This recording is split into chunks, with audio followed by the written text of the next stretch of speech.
हुकूमत जाने के बाद इमरान खान ने अमरीकी साजिश का बयानिया बनाया। उसमें पहले फौज के न्यूट्रल होने पर तनकीद की, फिर फौज को भी साजिश का किरदार करार दिया, फिर मीर जाफर, मीर सादिक और गद्दारी के इल्जामात लगाए। फिर अमेरिका के खिलाफ साजिश के इल्जामात से पीछे हट गए और कहा कि ये सब पीछे रखकर मैं आगे बढ़ना चाहता हूँ। फिर फौज के खिलाफ साजिश के बयानी से भी पीछे हट गए और कहा कि साजिश नहीं की थी तो मेरी हुकूमत बचा तो सकते थे। मगर अब इमरान खान ने अपने बयानिए से अमेरिका को तो निकाल दिया है, मगर सारी जिम्मेदारी जनरल बाजवा पर डाल दी है। पहले इमरान खान कहते रहे कि साजिश इस साल हुई और अमरीकी अंडर सेक्रेटरी डोनाल्ड लू की पाकिस्तानी सफीर असद मजीद से मुलाकात के अगले दिन अदम एतमाद आ गई। मगर अब इमरान खान का दावा है कि साजिश 2019 से उस वक्त शुरू हुई जब जनरल बाजवा को तौसीह दी गई। मगर इस नए बयानिए में इमरान खान के वजीर आला पंजाब परवेज इलाही और उनके बेटे मोनिस इलाही सबसे बड़ी रुकावट बन गए हैं। इमरान खान जनरल बाजवा पर इल्ज़ाम लगाते हैं और मोनिस इलाही और परवेज इलाही इसकी तरदीद कर देते हैं। हम आपके सामने सारी सूरत हाल रख देते हैं। इमरान खान ने अपने इंटरव्यू के दौरान ये बयान दिया कि जनरल बाजवा को तौसीह देने के बाद उनके नून लीग के साथ राब्ते बहाल हुए, जिसके बाद जनरल फैज़ हमीद को DGISI के ओहदे से हटाया गया, जिससे वाज़े हो गया था कि मेरी हुकूमत को भी हटाया जाएगा। दिलचस्प बात यह है कि जनरल बाजवा को तौसीह 2019 में दी गई और नवाज शरीफ लंदन में जाकर 2020 में जनरल बाजवा का नाम लेकर उन पर तनकीद करते रहे। जनरल कमर जावेद बाजवा साहब, आपने हमारी अच्छी भली चलती हुकूमत को रुखसत करवाया और मुल्क और कौम को अपनी ख्वाहिशात की भीन चढ़ाया। मेंबरान पार्लियामेंट की खरीदो फरोख्त, जिससे हम अरसा दराज से जान छुड़ा चुके थे, दोबारा आपने शुरू करवाई। जजों से जोर जबरदस्ती से फैसले आपने लिखवाए। आपने तो आइन की पासदारी करने का हल्फ उठाया था। क्यों आपने अपने हल्फ की खिलाफ वर्जी की? क्यों डिफाई किया आपने अपने हल्फ को? आपने तो सियासत में दखल ना देने का हल्फ उठाया था। क्यों आपने अपने हल्फ की खिलाफ वर्जी की? क्या फैजाबाद धरना केस आपके खिलाफ चार्जशीट नहीं? तौसीह के बाद नवाज शरीफ जनरल बाजवा पर तनकीद करते थे और जनरल बाजवा को नून लीग के साथ राब्ते बहाल करने और अपनी हुकूमत गिराने का इल्ज़ाम लगाने वाले इमरान खान जनरल बाजवा की तारीफें करते थे और दिफा करते थे। जो जनरल बाजवा ने जिस तरह इस हुकूमत की मुश्किल वक्त पे मदद की, हर जगह सारी मेरी फॉरेन पॉलिसी, तो आज पाकिस्तान की फौज और जनरल बाजवा हमारे साथ खड़े रहे हैं। सिर्फ यही नहीं, जनरल बाजवा को तौसीह देने के बाद इमरान खान उनका दिफा करते हुए कहते थे कि नून लीग को फौज से मसला ये होता है कि उन्हें इनकी करप्शन का पता होता है, मुझे क्यों मसला नहीं होता। और आज इमरान खान ने जनरल बाजवा को दी जाने वाली तौसीह को बड़ी गलती करार दे दिया है।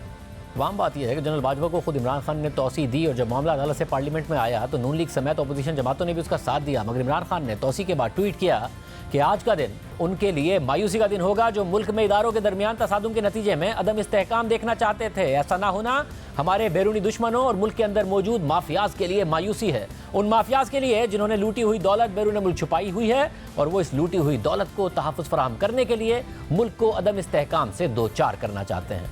और इमरान खान जनरल बाजवा की तौसीह के बाद जलसों में ये कहते रहे हैं कि अगर अपोजिशन इनको बुरा भला कह रही है तो इसका मतलब मैंने उन्हें बिल्कुल ठीक मुंतखब किया।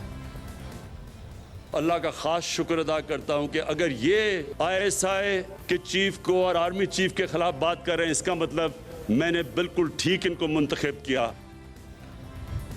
यानी पहले तौसीह दी, फिर उस तौसीह का दिफा किया और अपने फैसले को दुरुस्त करार दिया और आज कह रहे हैं कि तौसीह देना गलती थी। जनरल बाजवा की तौसीह के मामले पर तहरीक इंसाफ के तर्जुमान फवाद चौधरी ना सिर्फ उसका दिफा करते रहे बल्कि कहते रहे कि इमरान खान ने बिल्कुल दुरुस्त फैसला किया है। साथ ही शहरियार आफरीदी उनकी तौसीह को जवाब बख्शने के लिए इस हद तक चले गए कि उन्हें कौम का बाप करार देती। हम तारीख के एक अहम दौराहे पर हैं और जनरल बाजवा पाकिस्तान की सिक्योरिटी पॉलिसी के तसलसल की अलामत है। मुझे उम्मीद है कि इस फैसले को तारीख में जगह मिलेगी और पाकिस्तान के इस्तेहकाम के लिए ये फैसला एक संग मील साबित होगा। प्राइम मिनिस्टर साहब ने बिल्कुल दुरुस्त फैसला किया है जनरल बाजवा साहब को एक्सटेंशन देने का। और आज फवाद चौधरी का दावा है कि सिविल हुकूमतें तौसीह नहीं देती बल्कि तौसीह तो ली जाती है, यानी फौज ज़बरदस्ती तौसीह लेती है और हुकूमत का इसमें कोई इख्तियार नहीं होता। पाकिस्तान की तारीख को देखते हुए जाहिर है इस बात में वजन हो सकता है, मगर असद उमर कुछ दिन पहले ही कह चुके हैं कि जनरल बाजवा को तौसीह दबाव की सूरत में नहीं दी गई थी। दिलचस्प बात यह है कि इमरान खान ने जनरल बाजवा को एक बार तौसीह दी और अगर उन्हें एहसास हो गया था कि यह गलती थी तो वो फिर उन्हें दोबारा गैर मुय्यना मुद्दत के लिए तौसीह की पेशकश क्यों कर रहे थे और अपनी हुकूमत जाने के बाद भी क्यों उनकी एक और तौसीह की बात कर रहे थे? क्योंकि बकौल इमरान खान उनकी हुकूमत तो गिराई ही जनरल बाजवा ने थी और उन्हें एजेंसियाँ ये रिपोर्ट देती थी कि 2019 में तौसीह देने के बाद साजिश का आगाज़ हो गया था। कुछ अरसे पहले DGISI lieutenant general Nadeem Anjum ने दावा किया था कि मार्च के महीने में जब तहरीक अदम एतमाद आई थी तो इमरान खान ने राब्ता करके गैर मुय्यना मुद्दत के लिए तौसी की पेशकश की थी और मैं भी वहाँ मौजूद था। और बाद में खुद इमरान खान ने भी इसकी तस्दीक की कि उन्होंने एक और तौसी की ऑफर की थी।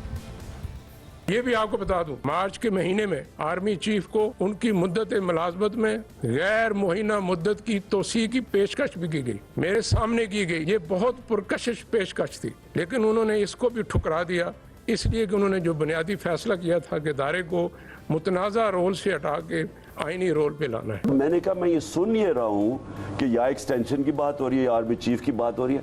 मैंने कहा अगर आप ये आपको ऑफर करें तो हम भी आपको ऑफर कर देते हैं, लेकिन ये ना करना इस वक्त। इस गवर्नमेंट को इस वक्त अगर आपने हटा दिया, ये नहीं संभलेगा पाकिस्तान।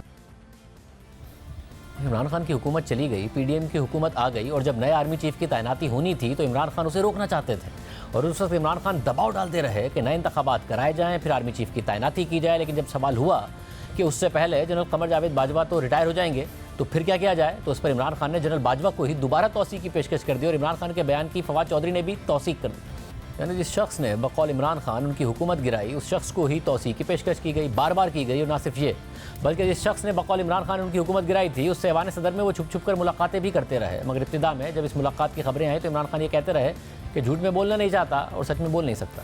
और बाद में खुद इमरान खान ने तस्लीम कर लिया कि ऐवान सदर में उनकी जनरल बाजवा से मुलाकात हुई, यानी उस शख्स से मुलाकात की और नए इलेक्शन करने का मुतालबा किया जो बकौल इमरान खान के मीर जाफ़र था, मीर सादिक था, जिसे तौसी देना गलती थी और जिसने उनकी हुकूमत गिराई थी। और ऐसा नहीं है कि इमरान खान को हुकूमत में आकर या फिर अब हुकूमत जाने के बाद 70 बरस की उम्र में पता चला है कि तौसी नहीं देनी चाहिए, तौसी गलत होती है। वो हुकूमत में आने से पहले भी तौसी के मुखालिफ ही हुआ करते थे।